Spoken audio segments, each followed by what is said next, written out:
Hello, and welcome to this series of vodcasts on Gordie Gillespie, who many of us believe was the greatest coach of all time.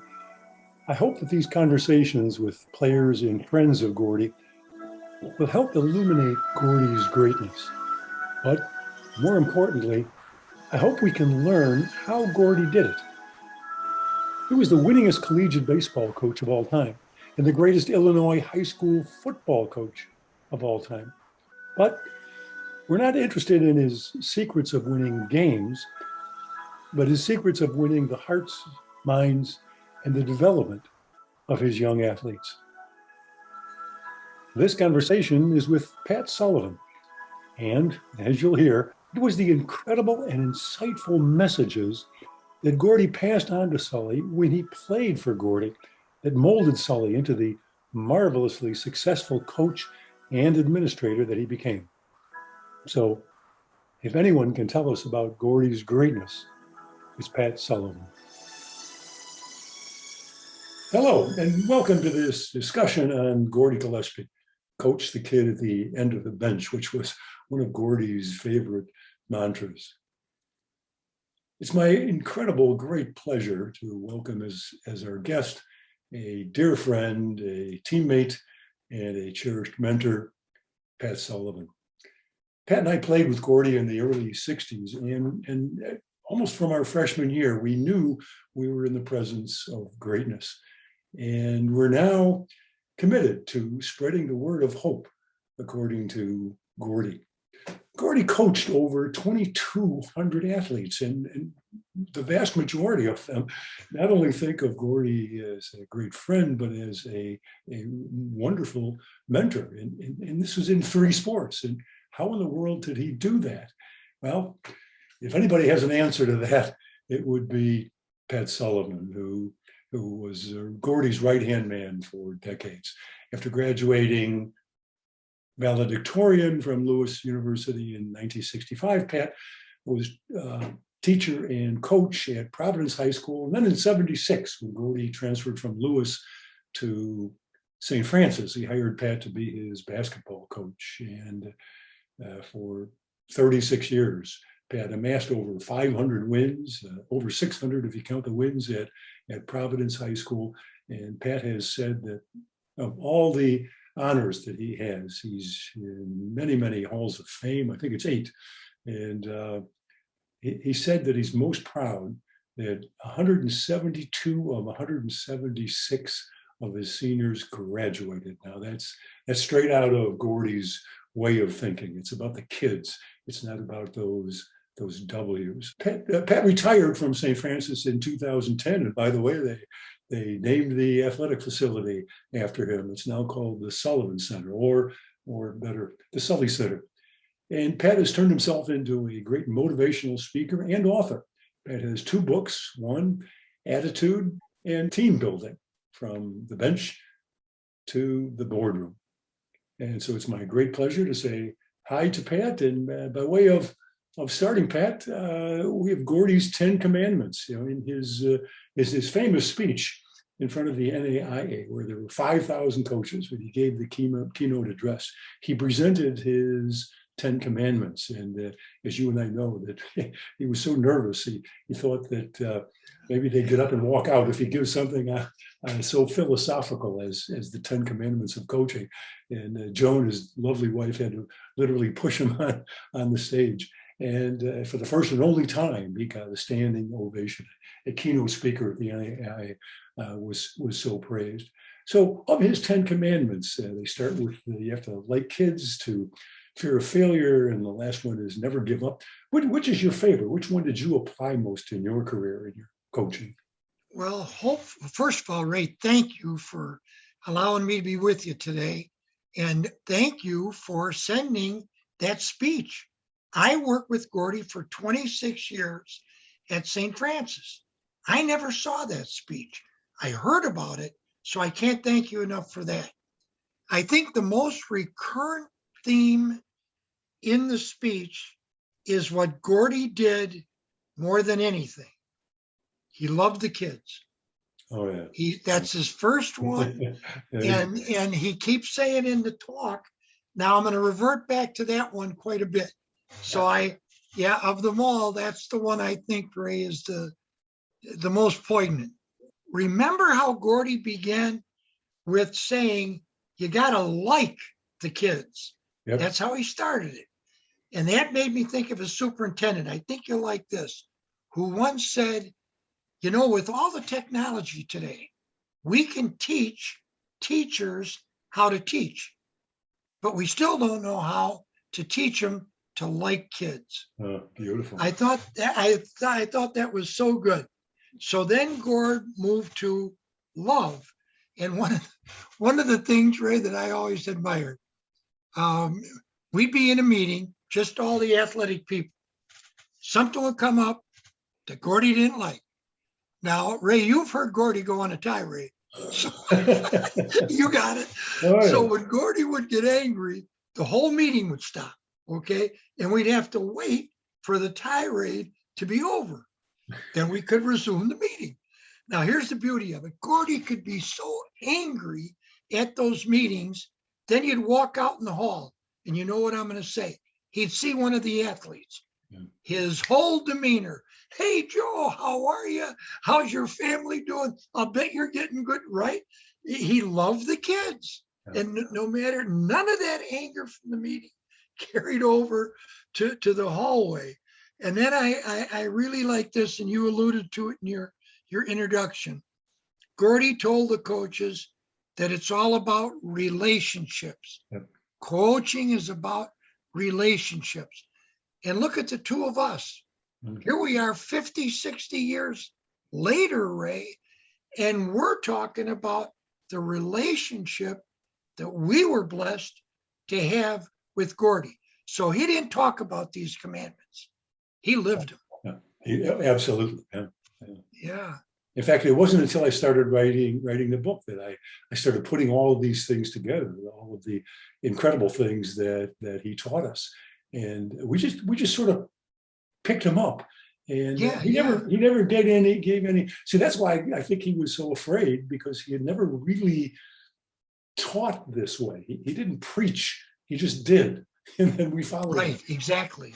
Yeah. Exactly. That's how he taught us. Example. Yeah. Well, how about that second one then? Well, I got that for discipline. Yeah. And I like where Gordie said, every practice, you have to strive for excellence. Mm-hmm. And that reminded me of the how much he quoted Lombardi in this speech. If once, he did it 20 times, because Gordie loved Lombardi so much. And I love the Lombardi expression, chase perfection, and you very well might catch excellence. And I thought that's what Gordie did. And then I like the thing where, and he did this to us, Ray, teach the kids to cherish their work ethic. Now, when he coached football at Joliet Catholic, now you'd get into the fall, it would get darker sooner, right? Right. But Gordie still had some things he wanted to teach.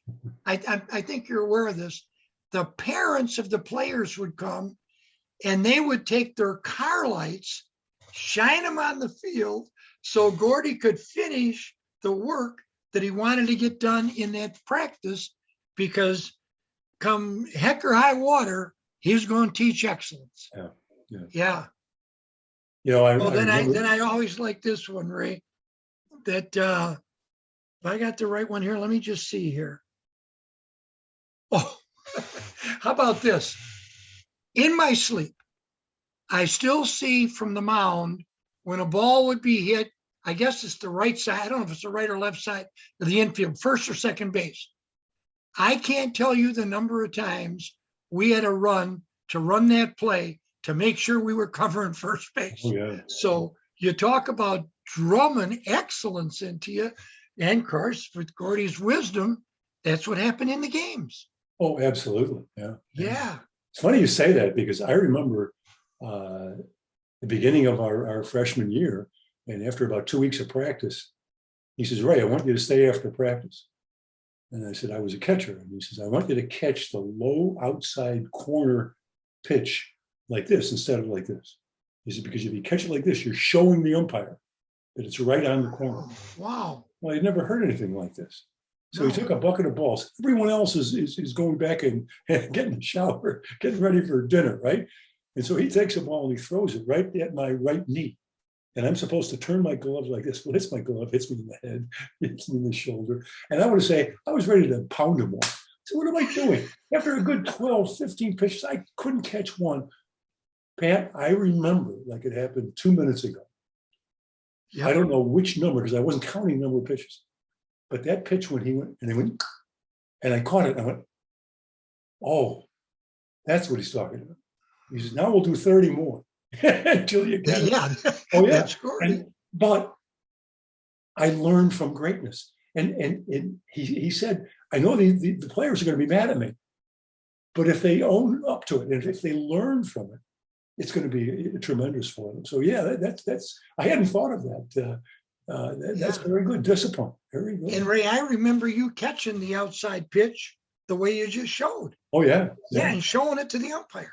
Well, that turned me into an athletic catcher. I was a big blob behind the plate before that. But then I kept saying, well, what else? What else, coach? Teach me something else. Yeah, Gordie was pursuing excellence. Yeah. Yeah. And he got it. How about to overcome fear of failure?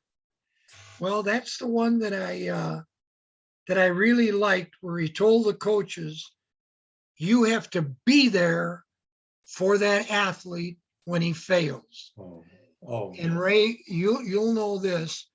One tournament that we got in, St. Louis always won. We won the Chicagoland Collegiate Tournament all the time. All the time. So now we're in a game against Illinois, not Illinois Tech, but the U of I, Chicago. And I come in relief. It's a tie game. I come in relief in the seventh inning. And Ray, I got to the ninth. I got 8 straight outs. And now we need one more out to get into the top of the 10th. And then we had Ed Spezio, Tom Dillons, the power of our lineup coming out. Well, Pat Sullivan then gave up 3 hits in a row. And we lost the game. Here's a game that we always won, a tournament that we always won. And I'm telling you, Ray Coughlin, before I got off the mound, Gordie was there. He was there for me. Now, this happened again 50-some years ago, and I'll never forget him saying, you walk off this mound with your head up, because you're going to win more games for Lewis than you'll ever lose. And then I thought this was even more terrific. He said, how about this? Hey, coach, to the 5,000 coaches, when you lose, are you dejected? He said, of course you are. He says, but your love of that kid who missed the free throw, missed the tackle, gave up the hits, must supersede the dejection that you have. That was Gordie. Oh, yeah. Absolutely. Yeah, that was Gordie. Boy, you reminded me of a great story that's not in the book. I should have, but Baranek, the great catcher. Sure. Rick Baranek. I remembered him saying this, that they had this great team. They go down south and they lost their first 5 or 6 games. And they were making errors. They were making mental errors, throwing the ball over the first baseman's head. It was terrible. And he remembers as a freshman going in, after the game, after this terrible loss, and he thought that the coach was going to jump all over him. And you know what he said? He says, "Look, guys, I've never seen one player who wanted to make an error." There you go. It's Gordie. I mean, think about that. None of you want to make these errors, but then he just said, "We got to work harder." But he trusted. I think that if you worked hard for him, he would never get on you. And he trusted. He knew that this team was working hard, and eventually they were going to put it together. And of course, eventually they won their. I think it was their 2nd or 3rd straight national championship. And then Ray, I thought he had a marvelous teaching point to those coaches when he said to them that now here's a guy, well, let's say what he said, that on the first state championship for football, he was so scared, so nervous, so fear of failure that when he walked to the middle of the field, he thought he was going to pee his pants. Now, think about that. Here's a guy who is in 18 Halls of Fame, who's at one point won 50 straight football games for a 4-year period, 3 national baseball championships and 4 state football championships. And he wasn't the coach of the year for the week or the year. He was the coach of the century. Yeah, and the second winningest coach in the history of college. And he's telling them, I was so afraid, I thought I'd pee my pants. So then his teaching point to those coaches was, you never overcome fear, but you come to grips with it. Exactly. I thought that was, so that, what a great thing. You know, I tried to coach for 44 years. And when you're coaching, those big games come up, Ray. Oh, yeah. You are nervous. You know, don't tell me you're not. Hey, Bill Russell threw up before every Celtic game. Maybe the greatest defensive player in the history of basketball. You are nervous, but you can come to grips with it. Yeah, our great friend Tony Delgado, who you worked with for decades, and Sure. The two of you were Gord's right hand man. But he said to me that Gordie, don't make a mistake, Gordie wanted to win as much as, if not more, than anybody else. But he saw beyond that. And he saw that he tells coaches, it's not about the W's. If you're obsessed with wins, get out. You shouldn't be coaching. You should be obsessed with the kids. So there's this great dichotomy.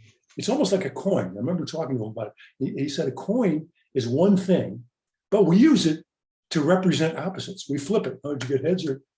So this one thing of coaching, on the one hand, it's not about the W's. On the other hand, you use the players' desire to win to do all this, to teach them about discipline and determination and fight and losing is worse than death is what Lombardi said. He says people don't understand what that meant.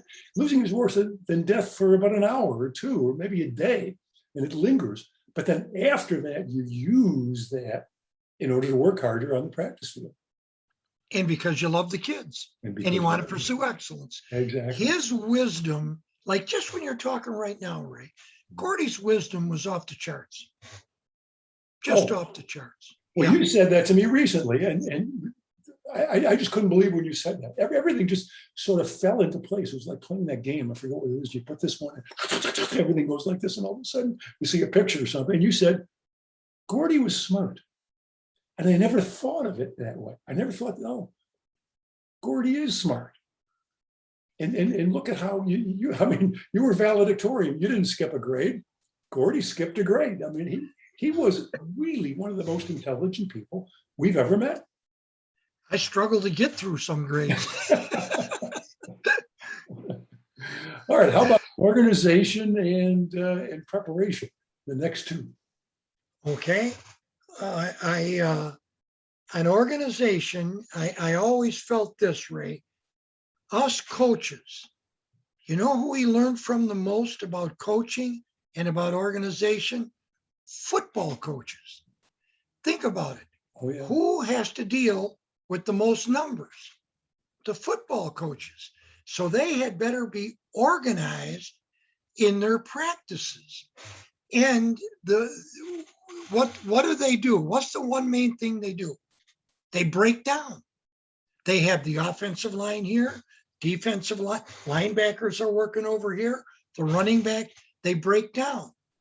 Now, if you and I think back to most of the baseball practices where we were at, prior to being at Lewis, you had batting practice.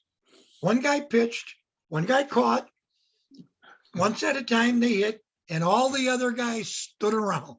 Just like, yes. So I think Gordie took from football, he brought it into baseball organization. and you're bunting over here, you're covering first here, and therefore nobody was standing.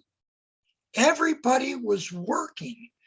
And I think I'll bet you that was an aha moment for those coaches. Oh, Thinking, yeah. how about that? Why can't we break up our practices and get more done? So organization, that was the main thing, Ray, that I thought of, that Gordie broke the norm in baseball because of football. Yeah. And then preparation. I really like this. Needless to say, when I'm working next to Gordie, don't think I'm not going to go in and pick his mind. If I didn't do that, I was the dumbest guy on the planet. So one day I said to him, football practices, Gordie, what do you try to do? Ray, here's what he said. You'll appreciate this.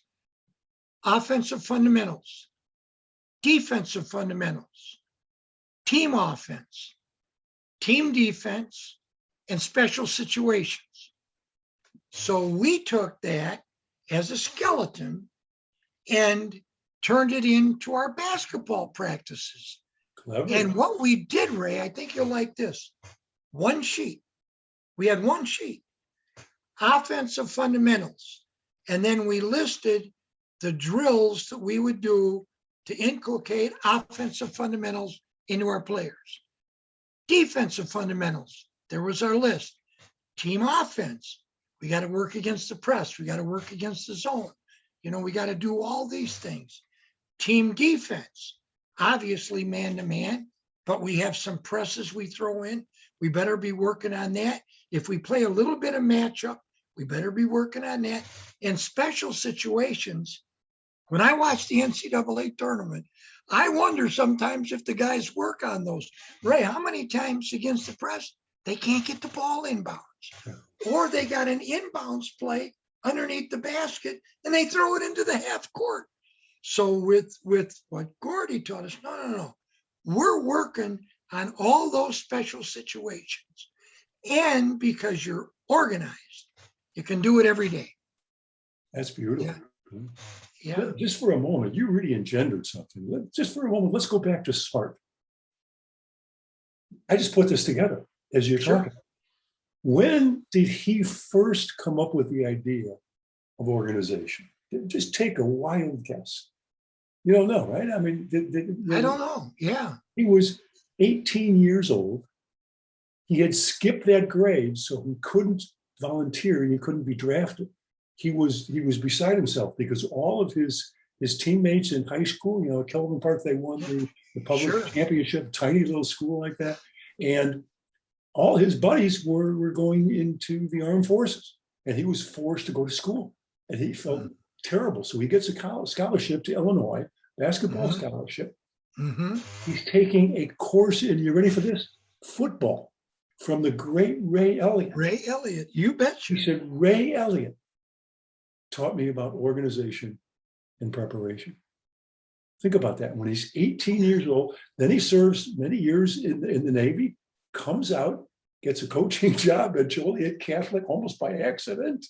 Yeah. And he said that he had never played a down of football. And it's a wacky scenario how he gets that first job at Joliet Catholic. But anyway, he gets the job and he starts bringing ideas to the coach. He thought they hired him just to be a gopher, go get the water here, kid, because he knew nothing about football. So they thought. But he had this great coach for 2 semesters at Illinois from Ray Elliott. He started bringing those ideas many years later to this coaching staff, and they started adopting all his ideas. And Ray, I can hear Gordie, and I know you can, saying this hundreds of times to us. You play as you practice. So those practices had better be organized or you're going to play chaotically. Exactly. Yeah. You play as you practice. He was so good about that. Yeah. And we did practice. Oh, yeah. Yeah. Yeah. When did you not practice hard? Oh, yeah. I can remember him, we're going through infield and he's out in the outfield working with pitchers, and he's got the pitchers running over here, and he was thinking all the time. So that when you said that to me just a couple of months ago, I think Gordie was really smart. That has come back to me almost every day. I think about that now, and something else comes to mind to prove how smart he was. All right, so let's go to the next one. How about enthusiasm? Well, I like the three things Gordie said on that. He said, you got to love the kids. You got to show that you're happy to be there, and you can joke around a little bit, throw some humor into it. And I thought, Ray, the best example of those tenets was Gordie's dear friend, Joe Heinsohn. When Joe came to us, he was about 66, 67. Young guy. Now, Ray, prior to the Southern trip, our baseball team practiced in an armory that we, in fact, that was our home basketball court for 11 years. But we had the hitting nets and everything there. Joe lived in either Evanston or Skokie, I'm not sure which. Joe would be the first at practice for the 6 a.m. practice. Then, to show that he was happy to be there, he would shake hands with each player with a smile as they came to practice. This man, for 3 years prior to moving to Joliet, drove in, what, Ray, 50 miles? Oh, yeah. Yeah, through 7-8 weeks, and showed how happy he was to be with the kids. I mean, I don't think it gets any better than that. Then I think another thing Gordie did, nicknames. Remember, he had a nickname for and they were always funny. You know, Harry Scroggins was pear-shaped, and Terry Bruns was Boom Boom. Boom, and boom. You could go on and on with all the. And Stretch was Stretch. Oh, yeah. Tom Kennedy's always been Stretch to me. Yeah, I hardly ever call him Tom. All right. and so those were always fun things. And then, of course, that classic story, I don't know if you want me to retell it again, with the football practice in the graveyards. Oh, yeah, yeah. Okay, where we practiced, there was a field, a Park District field, and at the west end, there was a fence, and then there was a graveyard. And Gordie had the offensive players at that end, like he talks about a lot in the speech, working on timing, working on phantom drills. Mm-hmm. So they run one play, they totally mess it up. Gordie doesn't say a word. They run it again, same result. Gordie doesn't say a word. The third time they screwed it up, Gordie walked over to the fence, and like Ray, if you were the fence, he's looking at the graves. Now behind him are 35, 40 offensive players wondering, what's he doing?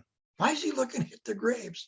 And if you recall, Gordie said to the graves, hey, fellas,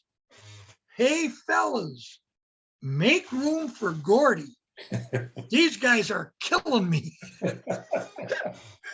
So you can imagine. Now, the kids won't forget that for the rest of their lives. Oh, yeah. Believe me, one of the things he said to me, it's in my head every single day. You know, Stretch was the first one to say to me many years ago, he says, not a day goes by when I don't think, what would Gordie do in this situation? Yeah. So many of us are just like that. He had such an incredible impression. But one day he's out in center field, and I'm catching, and he screams, Coughlin! He had that voice that carried forever. The whole neighborhood is going to listen. So I knew I was going to be the brunt of his joke now. So he yells, and everybody's listening now. He says, Coughlin, when you graduate, you're going to put on 30 pounds in 6 months. And everybody roars. Well, I remembered, I'm in graduate school, I'm walking into a Blackhawks game, and my buddy looks at me and says, you've already put on weight. And I looked down, and I couldn't see my size 14 toes. I went, oh, my God. I proved Gordie wrong. It only took me 3 months. And I vowed, honest to goodness. And I think about this just about every day. I now run every single day. And That's a big part of it. And have kept that 205 for how many years? Well, ever since all right, the end of 65 is when I put on those 30 pounds, but I took them off. You I sure did. learned about handball and running. And I said, and again, I can hear his voice screaming that to me. And that, Yeah. he just had a knack for telling you the right thing at the right time. And so teachable moments. He lives in our heads. Yeah. Yeah, right. That's right. All right. So how about patience? Well, I never, ever in all my 44 years of coaching thought this, that patience is repetition. Remember how he said that? You got to patiently repeat the fundamentals for the kids to get them. Now, Ray, here's an interesting thing about the coaching profession. You'd go to a clinic, a coach would get up, he'd give you a drill. By the time you diagram the drill, you're sitting there saying, okay, that's probably going to take 15, 20 minutes to run that drill. And then the coach would say this, we do that every day. So you'd be sitting there and you'd say, what do you practice 15 hours a day? How can you possibly have this drill, others like it, and do it every day? Well, Gordie developed something again that I think a lot of those baseball coaches never heard of. Phantom drills. Phantom drills. You're doing drills without the baseball. The pitcher's going into his stretch, and the timing with the shortstop, he's spinning and he's not throwing the ball. He's simulating throwing the ball. Exactly. So when you don't have to catch the ball, throw it back, or catch it and miss, you're spending all that time, Ray. And with Gordie, you can practice the fundamentals on a daily basis and repeat them because of the innate, think about that wisdom, the innate nature of the drills. Now, we stole that from him, Ray, from the beginning of the year till when we're in the tournament. We're doing starting, stopping, and pivoting. We're doing footwork drills the last practice of the year. And here's what we call them. And this would be analogous to what Gordie's doing. 1 minute drills. So what you do, we took dribbling, passing, not so much, well, shooting just with the ritual, but rebounding, footwork, and we developed very short drills that you could do like that. They weren't exactly a minute, Ray, but they were that short. Why? You could repeat them. And repetition, like John Wooden used to say, is the mother of learning. So we took that whole idea, the phantom drills that Gordie did, turned them into 1 minute drills in basketball. And honestly, we repeated them throughout the year. And I really believe what Coach Wooden said. Repetition is the mother of learning. Look at you catching the outside pitch. Yeah. Well, how much did you repeat that? When you tried to do it, you couldn't do it. No. But when you repeated it, it became part of your catching. In every batting practice, I was longing for that low outside corner pitch so that I could learn how. And again, it hurt because it hit my arm. Yeah. You raise another issue. Remember the subtitle of my book is Coach the Kid at the End of the Bench. And you really raised something there because when I started, I was a kid at the end of the bench. There were 12 basketball players, and we'd go through our drills, and then we'd split into a scrimmage. I was always one of the two sitting down. And it was very depressing. He came up to me early in October sometime. I'm an 18-year-old. He says, Ray, and again, everyone else goes into the locker room. They're going to shower, get ready for dinner. He's Ray, going to show you something. So he says, stand underneath the basket, at a 45-degree angle, hold the ball out here like this, jump up, and flip the ball over your head. I thought he was the dumbest person in the world. I said, jump up and flip it over my head. Now, you can imagine where the ball went. I mean, I missed the backboard, and I'm 5 feet from the backboard. I think I missed it a few times. He said, no, do it like this. And he kept showing. Once again, I thought he was crazy. And of course, he learned the jump hook he played with George Mikan's younger brother, who didn't want to shoot that sweeping hook that his big brother used. So he invented the jump hook. He taught it to me. Now, why? Because I was the kid at the end of the bench and he wanted to give me something. I don't think he did it thinking that I would ever use it in the game. Now, I shot that goofy shot every single day for 2 years. I never used it in a game.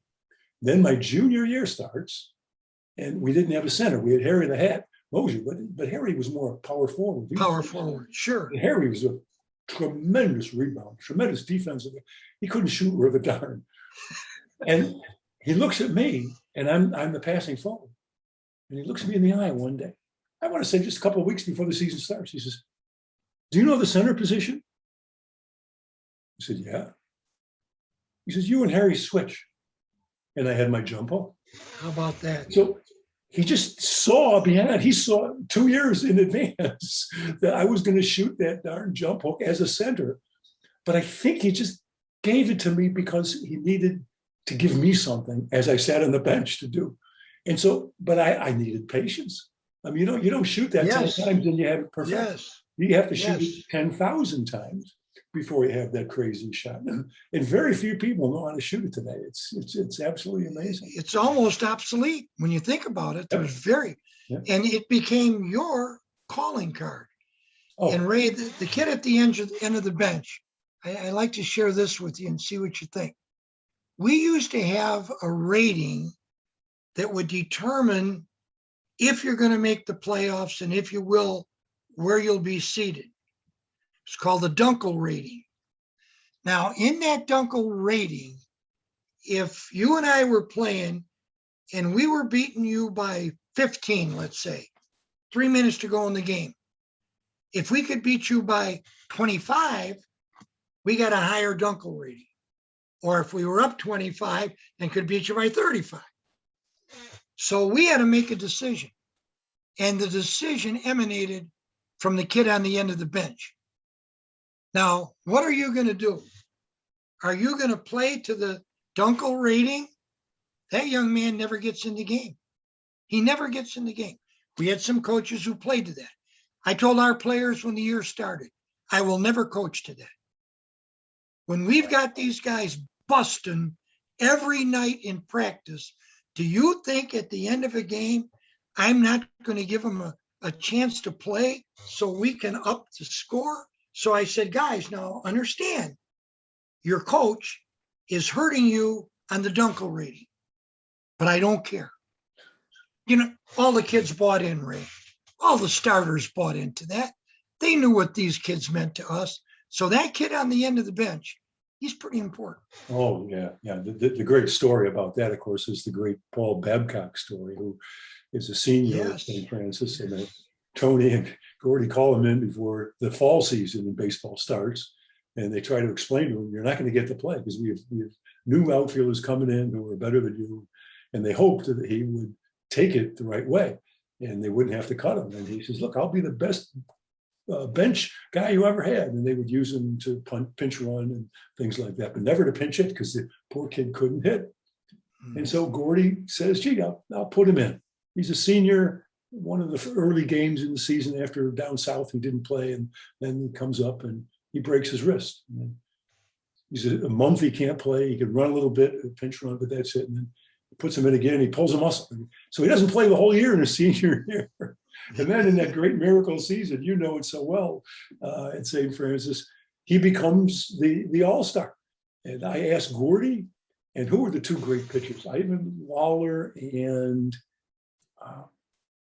I'm getting the brain. Paul Chavonik. Paul Chavonik, yeah. And I asked all three of them. I said, who was the MVP? I mean, I looked it up, but I just wanted, I'm on the phone with each one of them individually. And so I said, Paul, who was the MVP? He said, look, I won this award, and Gordie won this award, and Ivan won the third award. It was the player of the year and MVP of the tournament, and then coach of the year.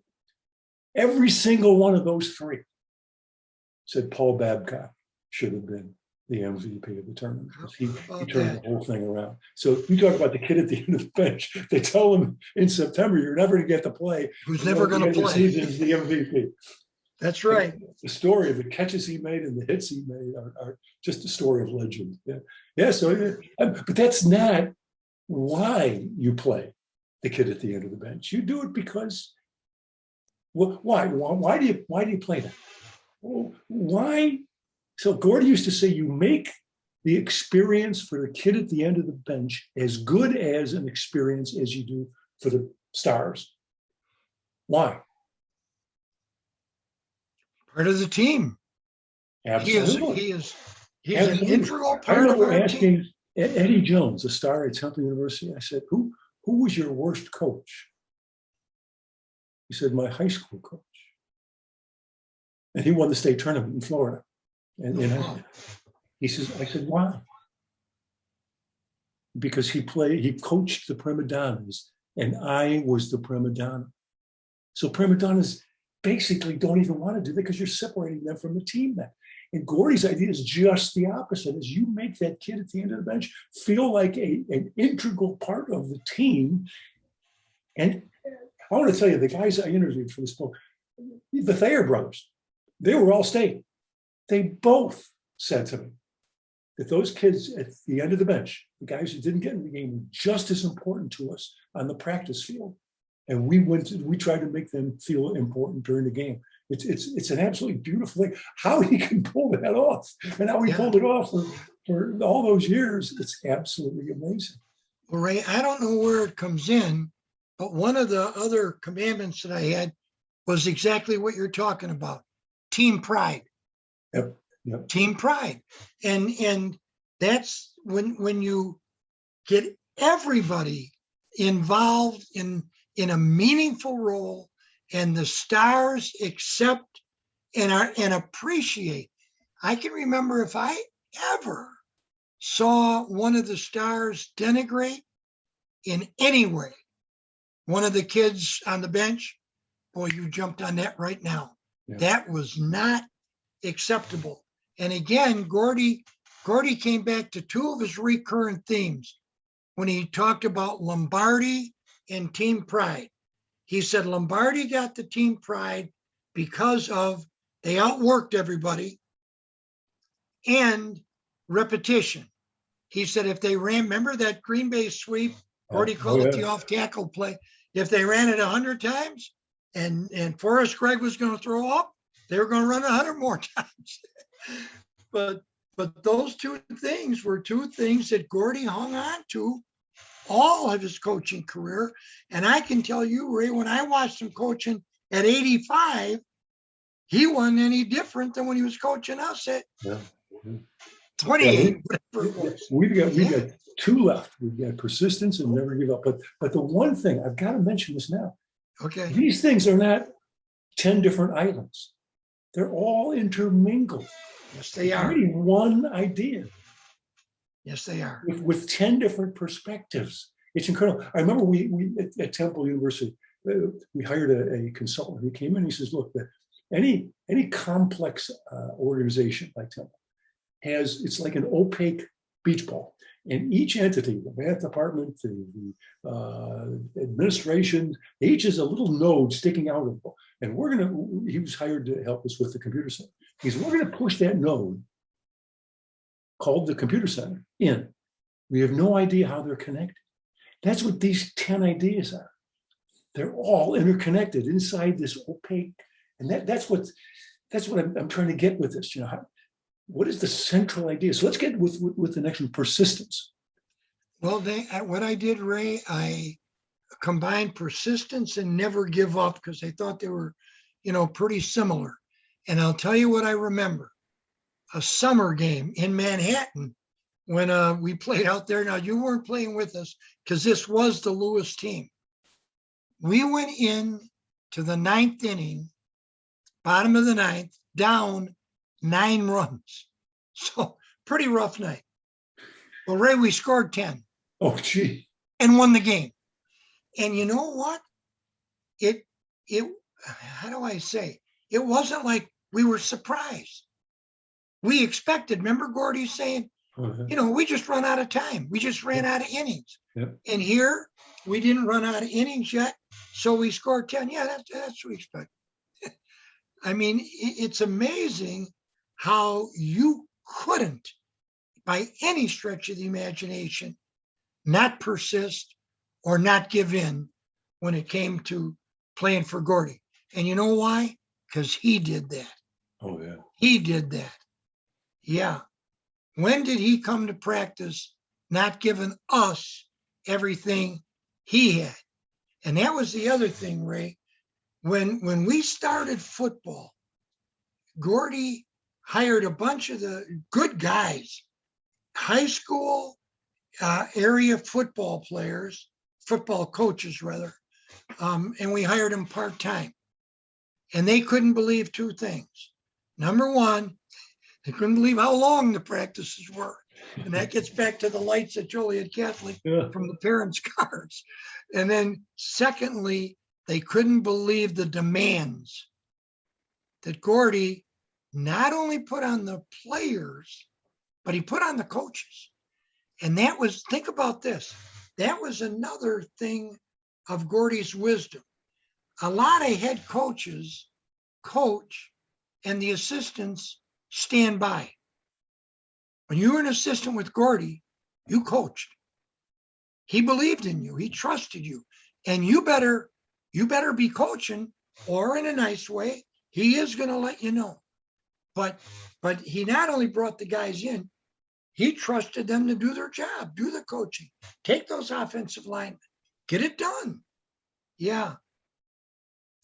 Tell that story about, I'm forgetting which game it was. It might have been at Joliet Catholic, and it might have been that Rockford Boylan game.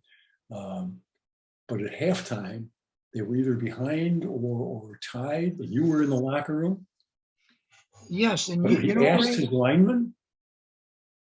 Oh, Gordie's teaching at halftime was the Socratic method.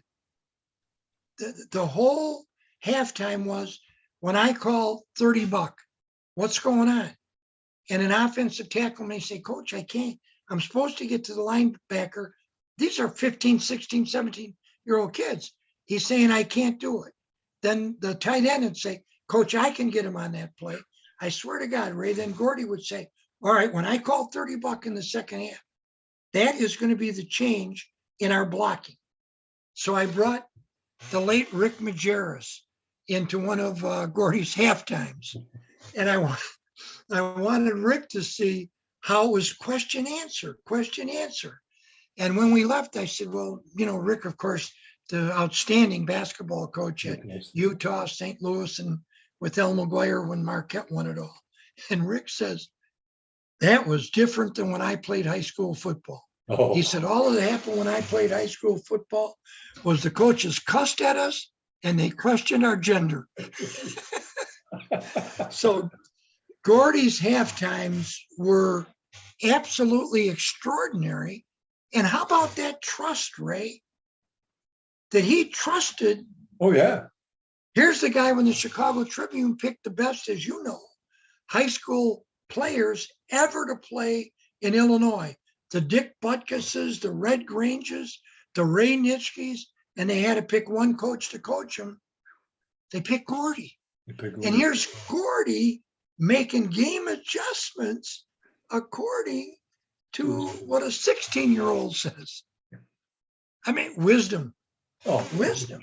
I remember asking him, you raised an interesting memory that I said, well, Gord, you said that you said hello, going back to your Joe Heinsohn story. You said hello and tried to find out something about each player every day. Every day at practice, you shake his hand, say, how are things going? Mm-hmm. I said, how can you do that at football if you've got 60 players, 50 players? He said, well, that's how I use my assistants. At the end of practice, he said, they got together. I don't know how many assistants he had, 7 or 8. Mm-hmm. And he said, let's go through every single player. How are they doing? And you can, now I'm starting to see how all of us think that he was a great friend. How can he have 2,200 friends? And that's only the tip of the iceberg. He had so many more people who sort of depended upon him. And how often did we call him and just say, hey, Gordon, I've got this. And it was just absolutely amazing. These are great They used to say, when you're a coach, you have to be to those players a friend for life. And that's who he was. And you know, how about it, Ray? Because he cared. He cared. Remember that expression? People don't care how much you know until they know how much you care. Oh. And Gordie did both. Yeah. He knew, but even more importantly than he cared. And we all knew it. He told me a story about at Joliet Catholic practice. He looked up in the stands. There was a guy who was kind of disheveled, sitting in the stands watching practice. Didn't recognize him. Didn't know who he was. He goes up to him after practice. He says, "Hi, hi, coach. You don't remember me, but I played for you 10 years ago." He says, "Oh," and Gordie says, "I lied a little bit." So, "Oh, I remember you." He said, "Well," and then he said his name, and let's call him Joe. And he said, "Yeah, I never got in a game though, coach, but I just wanted to come and watch your practice. It was 10 years ago when I played for you, but I just wanted to tell you after practice, thank you for saving my life." Gordie says, "How about that? What do you mean? What do you mean saving your life?" He says, "Well," he says, "after I graduated, I got a nice job. I married my sweetheart. We had some kids. I got into drugs. I lost my job. My wife left with the kids, and I bought a gun. And I sat, and 2 nights ago," he said, "I had the gun to my mouth.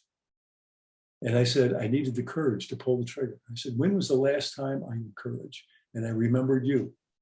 And you every day in practice said, look at the way Joe's hitting. Look at what he's doing. Look at the way he's got guts. The rest of you have to have guts the way Joe did." And your voice just rang in my head. That's when I had guts. And you kept telling me how good I'm going to be if I keep working hard.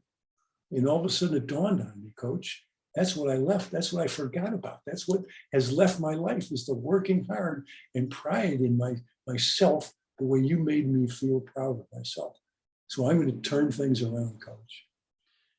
And how many stories are there out there like that? And the one that really comes to my mind is my good friend, I think you know him, Bobby Blackburn. Oh, yeah, sure. Yeah. I mean, Bobby is out of the summer of his graduation. He's working a construction job. A boom literally comes down from a crane and drove Bobby into the concrete. Oh, to the point, Ray, obviously they didn't think he'd live, okay? Jim Matichek, who played 4 years of high school and 4 years of college with Bobby, came over and he said to the guys who had gathered around there, who is that? Didn't even recognize him. And who was there almost every night through Bobby's recovery period? Gordie Gillespie. And today, this day, Bobby's probably 68 years old. He will say, if it weren't for Gordie, I wouldn't be around. What a because he came and encouraged me. Well, hey, how about you? That's what you did in Philadelphia. When you had Gordie speak to what it meant coaching Rudy, and Rudy speak to what it meant. That was a brilliant idea because, again, friends for life. Yeah. Yeah, I chronicle in the book. I set up a meeting in Las Vegas, and who was the guy who set up all those athletic meetings?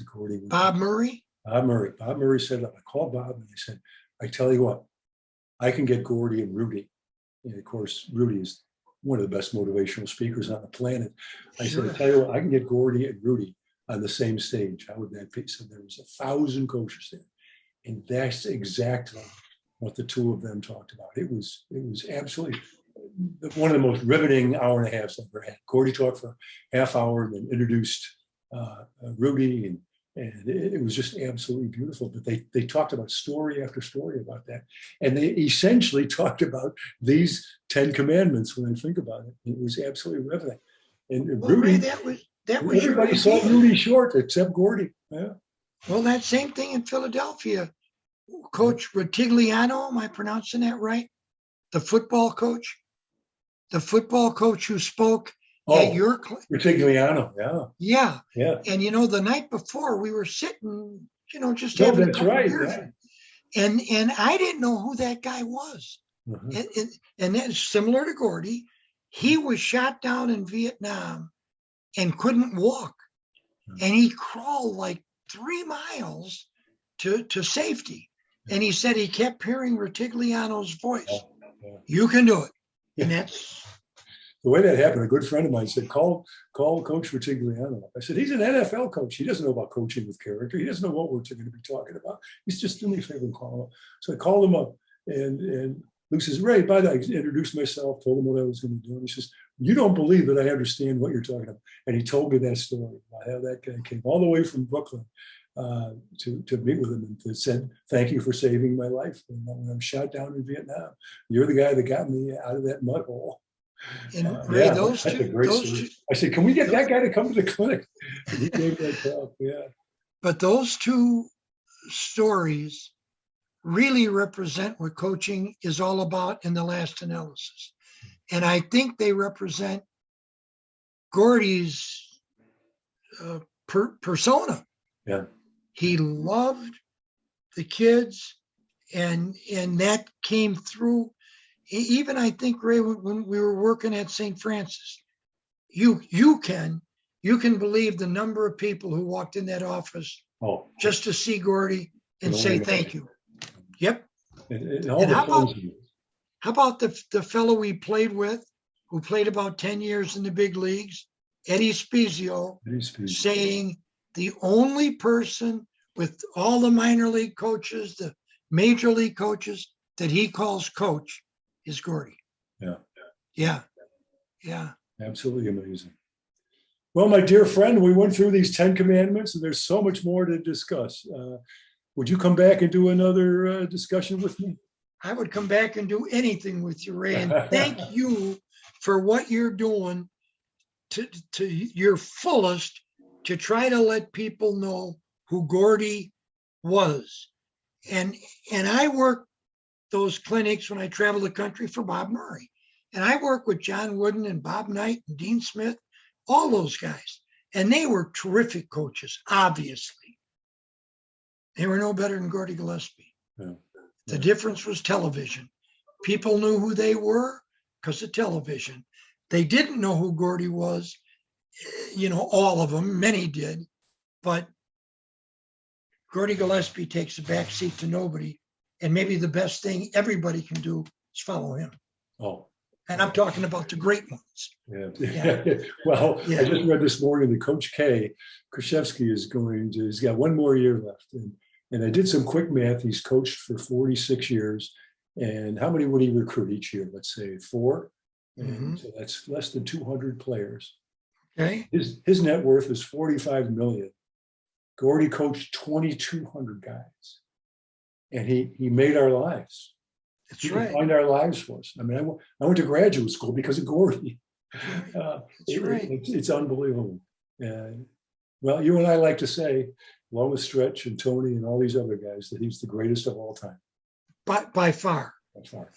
Yeah, and you could never measure, as we both know, Gordie's net worth in dollars. Exactly. If you did, it'd be higher than the U.S. budget. Right. Yeah. Right. Yeah. Look at all the lives. We were blessed, Ray. Yes, We were very blessed. All right, my friend. Thank you so much. I'll bid you adieu. Thank you, Ray. I really appreciate it. Really enjoy it. All right, let's do it again. Okay.